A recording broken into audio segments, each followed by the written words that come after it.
Greetings everyone and welcome. I'm your host Captain Rye, and today's video comes to us courtesy of Storm Surge Alpha. And Storm Surge is playing in the very American, very patriotic Tier 10 US destroyer Gearing here in World of Warships. As the battle gets underway, it's Haven. It's standard battle mode and it's obviously a Tier 10 game. But don't worry about the battle mode being standard, because the fireworks will start off pretty quick in this game. Now, if we take a look down in the corner, you can see my very, very tiny mini-map showing that the team is splitting into two. One going up the north side flank of the map, and the other team headed straight south down the south side. Storm Surge has put himself into a position here overlooking what would normally be the Bravo cap point in domination mode. Now this is a good spot to be if you're in a destroyer and it is standard battle mode, because of course this is where the enemy destroyers and enemy cruisers are going to start trying to sneak up through. Now as we can see here, Storm Surge still has the long range torpedoes. This replay does come from before the patch drop. So now after 7.6 you can select the different torpedo options. You can choose the 10.5 kilometer faster reloading, slightly higher damage torpedoes of the Fletcher, or of course you can have the longer range, longer duration reload torpedoes of the Gearing. The advantage to these torpedoes though, of course, is that they have such a massive range. Even with torpedo acceleration, you still have a very large range, which means you can fire them at a target and effectively forget them. And even if you miss what you were originally aiming at, you might just find that you hit something else you weren't expecting to hit. Now, obviously, in the distance here, there's a Montana up there. Montana stops just behind that island, so all of these torpedoes, unfortunately, are going to miss that Montana. But you know, we did see an enemy cruiser back over there who did pop up briefly, and he was broadside on. Question is, where did he disappear to? Considering he is a cruiser, he could have very easily slipped away. And unfortunately, looking at the torpedo situation as they reach their max range and sink to the bottom, it does look like that cruiser did manage to sneak away before the torpedoes got there. But that's alright. It wasn't a bad plan here, firing off down that channel in an effort to see what you could hit. But if you do find yourself in this situation, don't necessarily just sit here, especially if you've got battleships and cruisers pushing up. Now, as you can see, the enemy team has managed a first blood. They've killed a friendly Cleveland, and that's a bit of an unfortunate situation to be in, because that Cleveland is very useful in a game like this where you've got 5 destroyers on each team. Every radar cruiser you keep alive, always an advantage, especially a light cruiser with the ability to very rapidly put rounds out. Now, Storm Surge manages to find himself the enemy Gearing in his very patriotic camouflage. What a wonder. And look at this, Storm Surge is opening up on this guy. And this guy had his guns pointed the complete opposite direction. Wasn't paying attention until a little bit too late. And he's popped his smoke screen here. Now, as Storm Surge pushes around here, you can see he's still being detected. That's because of the ship, the cruiser that's back over there on the north side, was still briefly detecting him. That and the Gearing was still fairly close in his smokescreen. That's why we could still see him. Of course, that Gearing makes a fatal error of judgment, and he stays inside his smokescreen and meets a torpedo. If you're in a destroyer and you get torpedoed by another destroyer, something has seriously gone wrong in your life, and you need to contemplate your life choices. At this point, the enemy team has lost 2 of their destroyers, but Storm Surge's team has lost 2 of their larger ships, including a cruiser. Scratch that, they've lost 3 of their larger ships, including 2 cruisers, 2 radar cruisers especially, and a battleship. So the enemy team is currently up on points.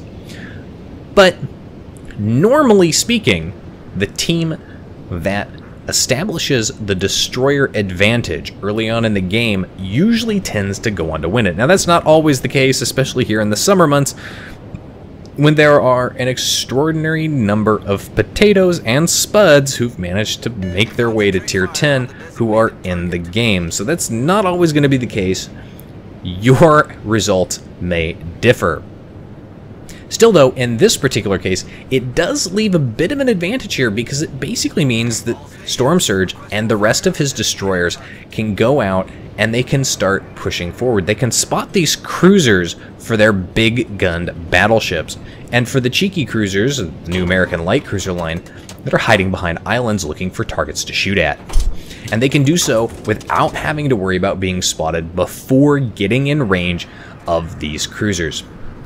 Of course, depending on the cruiser, like the DM and the Baltimore over there, you might find yourself sailing into the range of their radar, which is something you do have to think about before you're able to fully spot them. And depending on what skills they have and what detection range they have, they may know full well that an enemy destroyer is currently detecting them, and they might just go ahead and radar you, which can lead to some problems if they've got backup and you do not. The enemy team loses yet another destroyer, and speaking of yet another destroyer, there is the fourth enemy destroyer, the Shimakaze. Now that's a tier 10, he's got a lot of torpedoes to worry about, but look at this guy's not even paying attention to Storm Surge. A very, very costly mistake if you were in a Shimakaze. And as you can see there, he's trying to turn, he's trying to pop a smokescreen, torpedoes coming in there. Are they going to miss? Yes, unfortunately, they all do miss. Now, Storm Surge is being detected. This is a bit of a disappointment for him, but luckily, the Shimakaze stays in his smokescreen, and probably had his engine or his rudder knocked out. He didn't have last stand, wasn't able to avoid those torpedoes. So yet another torpedo strike on yet another destroyer, always pleasant. And because the Shimakaze laid a smokescreen, even though Storm Surge fired not too long ago, he's basically able to break contact. And that's what smokescreens do if you're unfamiliar with them. Smokescreens effectively act as temporary islands. If you're behind them, they act as temporary islands. If you're inside of them, they're very useful, but remember, if you are inside or behind a smokescreen and nobody can spot what's going on outside of it, it acts just like an island and you're not able to see. Now, Storm Surge does have a bit of a problem here, as he does have a Prince Eugen pushing towards the friendly cap. The good news is that Eugen is effectively isolated. He is all by himself out here. If we look at that map situation, the massive blob of red down there in the center of the map is the majority of the enemy team. The disadvantage here, though, of course, is that the Eugen has a lot of health. He does also have a heal, and he's got torpedoes and German hydro. Him versus a Gearing, well, it depends on how that guy wants to play it. But a cruiser versus a destroyer, the cruiser usually has the advantage.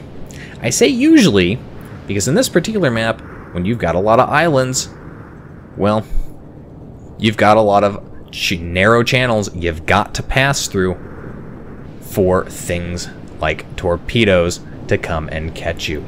Now, Storm Surge is being detected by radar. He does manage to connect 2 torpedoes on that Eugen, which is fantastic, but not enough to kill him outright. Although it does look like that Eugen has turned hard in a way, and that's going to result in yet another torpedo from that second set hitting. And you'll notice that that second set caused flooding. That's going to be because the first set caused flooding, and the Eugen hit his damage control, not realizing there was a second set. Now, Storm Surge has this problem here. He's got this cruiser out there, and you can see the cruiser fired shots. Storm Surge pops his smoke screen, and he's basically hiding in it. But look here, he's detected again. Again, that's the issue you have to think about with radar, especially if you're going to open up on these cruisers, and especially if you're going to try and engage. Storm Surge manages to flood out the Prince Eugen and kill with guns the DM. And as soon as he does that, you'll notice that the radar went away. So it was definitely the Donskoy that was detecting him. Unfortunately, Donskoy does manage to set him on fire because he was detected. If you find yourself in a situation where you're in a smokescreen and you're being detected by radar, in general practice, it's not a good idea to remain in your smokescreen.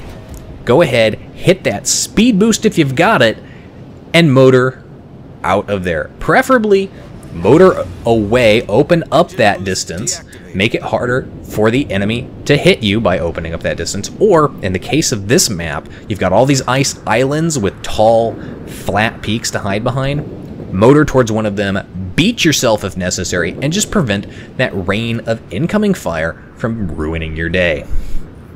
Speaking of incoming fire ruining people's day, Storm Surge is using this island in a very American destroyer tactic. He's hiding behind it, and he's effectively laid an ambush with torpedoes for this enemy Des Moines. Now he switched over to the armor piercing because of the range here. That Des Moines doesn't have a lot of options, and he's doing reasonably consistent damage. Now, of course, that Des Moines gets taken out by the friendly Buffalo there, but look at that. He's basically going to sail right in to Storm Surge's torpedoes. So if the Buffalo hadn't got that kill, Storm Surge would be looking at his Kraken Unleashed. At this point, though, the enemy team is really hurting. They're down to just 4 remaining ships. Storm Surge's team has only lost 4 ships.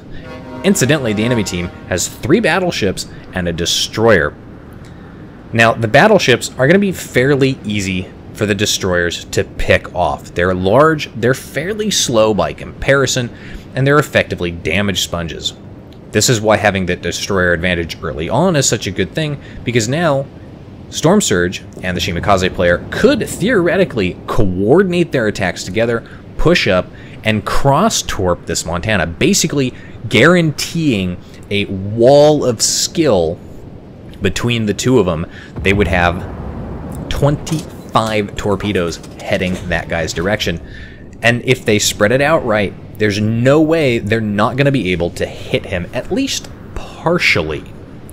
Now, as they push up here, both of them manage to spot the remaining 3 battleships. There's the Alabama, there's the Montana, and there's the Iowa. The good news here, no radar to be found. But uh-oh, there's the enemy destroyer. The enemy Gearing, the last survivor, and he's got a lot of health there. This could be a serious problem for Storm Surge if he gets too close, because that gearing could cause serious problems for Storm Surge. Now, friendly Buffalo pushing up here, he's kind of gone on a suicidal charge. This isn't particularly good, and you'll notice that he's firing armor piercing at the gearing. Now, prior to patch 7.6, that might have been considered a wise choice there. The gearing did kind of have a thick hull and was a little bit of an armor-piercing damage sponge, just like the Z-52, although not as much, not quite as extensively. Now, since patch 7.6, not the case. Fire high explosive, you'll do more damage, and you'll knock out more modules. Unfortunately for the Buffalo, he does meet his end and is no longer able to provide support.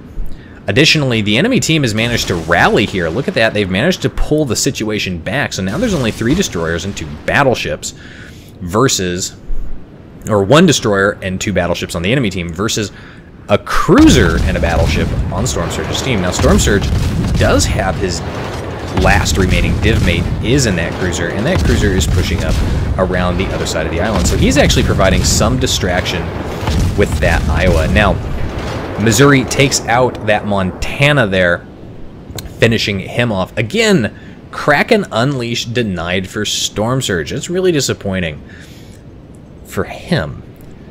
And, of course, the enemy team just kind of getting stomped all over here, especially now that they've got 1 destroyer left and a battleship. And that Iowa is basically, well, he's not doing much for his team here. He is definitely hiding in the back there, using the islands for cover, and he's trying to stay bow on to the enemy Missouri. And realistically, that's all that guy has to worry about, aside from being set on fire. Now, shots coming in here. These look like they might hit, but fortunately, they do not, as Storm Surge drops back into a smoke screen, but it could have been very, very disastrous. You got to remember those battleship armor-piercing rounds. They might all be overpens, but boy, do they sure hurt if they get hit. Torpedoes coming out there. Those are going to be from the Shimakaze, probably. Fires set on this Iowa, He's burning in at least 2 places now. Now you can see the disadvantage to the American destroyer and the guns. These rainbow arcs out in the open. Long shell flight times and lots of shatters. Iowa manages to take out the Shimakaze there. More torpedoes coming in from both sides, and once again, the Storm Surge denied his Kraken Unleashed there, although I felt he kind of did deserve that one there. It wasn't quite as kill steal, because he did have that Iowa burning in 2 different places. But there is what I'm talking about with that destroyer advantage. Cross-dropping and coordinating between the 2 Shimikazes, they had torpedoes going both effective directions. Both of those Shimikazes had lots of torps out. Wall of skill coming from either direction basically guarantees that the battleship isn't going to be able to turn and avoid. Now, if Storm Surge had also gotten in on that action and coordinated, if that Iowa had turned hard and managed to avoid torps coming from behind and torps coming from the front, he'd still have been hit with torps from the side. Friendly Shimikaze is engaging the enemy gearing, but you know what? In an engagement like this, the gearing's always going to win. And so the gearing gets 1 more kill in this game. In the meantime, the friendly team is in the process of capping. They are very much so playing to win the game. Storm Surge is now the last surviving destroyer on his team, and this is where you, as the last surviving destroyer, have to start thinking about playing to win. And not just thinking about your own self. In this particular case, though, the 2 goals line up, because as the last surviving destroyer on the team, and because there's a cruiser and a battleship trying to cap, Storm Surge has to go put himself between his teammates and that destroyer, preferably so that he can spot torpedoes incoming and hopefully even spot that destroyer. Ideally, the goal here is to spot him so that the friendly team can take shots at him, but additionally, to prevent him from getting closer and resetting the cap. Now, Storm Surge opens up on him, does manage to start causing damage here. Both of them firing, both of them spotting, lots of damage going out, damage coming in from the friendly ships. This is going to help Storm Surge in his effort for that Kraken Unleash. He gets taken out there, but look at that, sets the gearing on fire. And now this guy is going to burn down. The question is he going to burn down faster than they can cap? Ooh, very narrowly kill steal from friendly player there, but no. Storm Surge manages to burn him down, finally earning his Kraken Unleash, finishing the game with a kill rather than a cap, earning Confederate double strike, Kraken Unleashed, and it is but a flesh wound award. 122,000 damage in that game, a very good game overall. Only 5 torpedo hits though. Kind of sad if you're in a destroyer, but not necessarily a gearing with 198 shell hits. Top of the team for XP earned at 2,400 base XP. Next nearest guy on the team is actually that Missouri, 1,500 base XP. Overall, though, a very good game and excellently well played by Storm Surge.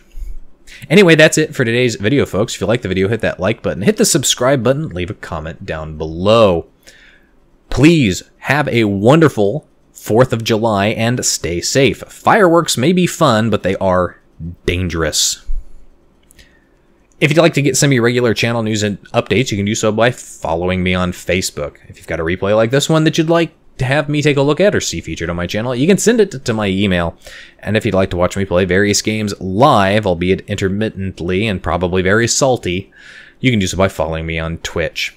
Additionally, if you'd like to help support me, you can do so by becoming my supporter on Patreon. You can find the links for all of those in the video description down below. And as always, I'll see you next time. This is Captain Rye, signing off.